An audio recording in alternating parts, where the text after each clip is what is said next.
Ayah Bunda, jumpa lagi dengan kami dari Fakultas Psikologi Universitas Kristen Satya Wacana dalam acara mini parenting ini. Saya Wahyuni Kristinawati akan berbagi tips pendek tentang bagaimana menemani remaja menghadapi perkembangan seksualitasnya. Saya ajak ayah bunda kembali ke masa remaja kita dulu, yang bagi beberapa orang mungkin merupakan saat diri itu kikuk dengan tubuh, dengan situasi serba salah, tapi tidak mau mengaku salah. Ya, begitu ya.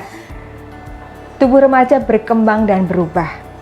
Perubahan tersebut direspon setiap orang secara berbeda. Ada yang melihatnya sebagai masa sulit, namun ada juga yang menghadapinya dengan semangat. Perasaan tentang perubahan tubuh sangat bervariasi pada tiap-tiap orang.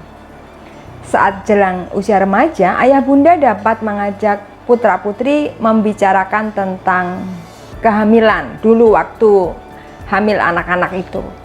Menceritakan bagaimana tubuh bunda berubah karena pertumbuhan janin. Bisa kita mencari gambar atau video yang menarik tentang perkembangan janin di dalam uterus yang dimulai bagaimana tubuh seorang wanita mempersiapkan kehamilan. Uterus menjadi lebih tipis dan lentur, kemudian sel telur yang sangat kecil diproduksi dan berkembang melewati tuba falopi. Betapa ajaib saat kehidupan itu dimulai. Tapi tentu kehidupan tak dapat terjadi tanpa proses reproduksi yang juga menakjubkan dari sperma yang diproduksi testikel. Bertahan 2-3 bulan hingga kemudian dilepaskan saat penis mengalami ereksi. Ayah bunda, seksualitas dapat dan perlu diceritakan dengan indah untuk mengingatkan bahwa ia diciptakan untuk tujuan mulia dan ilahi, tidak harus tersembunyi dan dibicarakan perlahan dalam ruang tertutup. Bunda dapat menceritakan saat sulit ketika mengandung mereka dan semangat ayah yang dimiliki saat menanti-nanti buah hati dilahirkan. Lapisan uterus yang sangat lentur, bahkan jika janin itu besar atau mungkin kembar 2 atau lebih, tapi pasti cukup untuk dikembangkan di sana. Cairan tuba yang memungkinkan janin hidup, tersedia juga jalur makanan, jalur oksigen yang dikirim ibu. Semua begitu detail dan rinci, betapa ajaib yang kau buat. Dan jiwaku benar-benar menyadarinya, kata pemazmur. Sekali waktu, jika dalam kebersamaan dengan remaja, ayah bunda bertemu saudara yang sedang hamil misalnya, ajak remaja mendengarkan pembicaraan tentang pengalaman mempersiapkan kelahiran.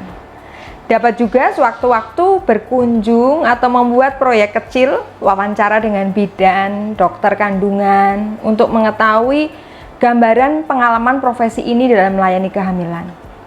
Jika boleh berbagi dalam satu sesi tentang seksualitas, saat itu kami sedang membicarakan tentang perilaku seksual sehat. Salah satu remaja pria nyeletuk cukup keras, "Lah enak kok," gitu. Tidak perlu marah, itu justru menjadi pintu untuk membicarakan risiko-risiko yang dihadapi remaja. Kita bisa mengatakan yang disebut enak dalam beberapa menit itu bisa berdampak sangat panjang, bahkan bisa jadi seluruh masa depan, seluruh harga diri mereka sendiri dipertaruhkan. Seksualitas tidak lagi menjadi tabu untuk dibicarakan, tetapi dihargai sebagaimana seharusnya kehadirannya dalam ketubuhan kita. Kurangnya informasi mengenai seks dan seksualitas dapat membantu seseorang berperilaku keliru sehingga mungkin mendapatkan kehamilan yang tidak diinginkan. Hal tersebut bisa meningkatkan kasus aborsi dan juga kematian pada remaja. Oleh karenanya, penting untuk memahami dan mengembalikan seksualitas pada kedudukan semula. Apa pengalaman ayah bunda sendiri saat berbicara soal seksualitas dengan remaja?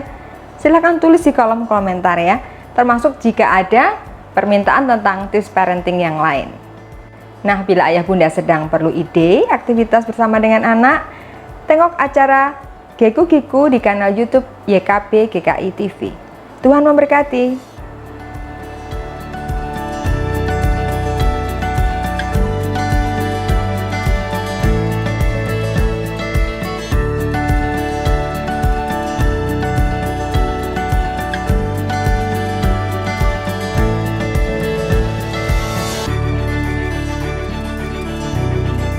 Sahabat, mari dukung pelayanan dan pekabaran Injil melalui YKB dengan membagikan link acara ini kepada sebanyak mungkin orang.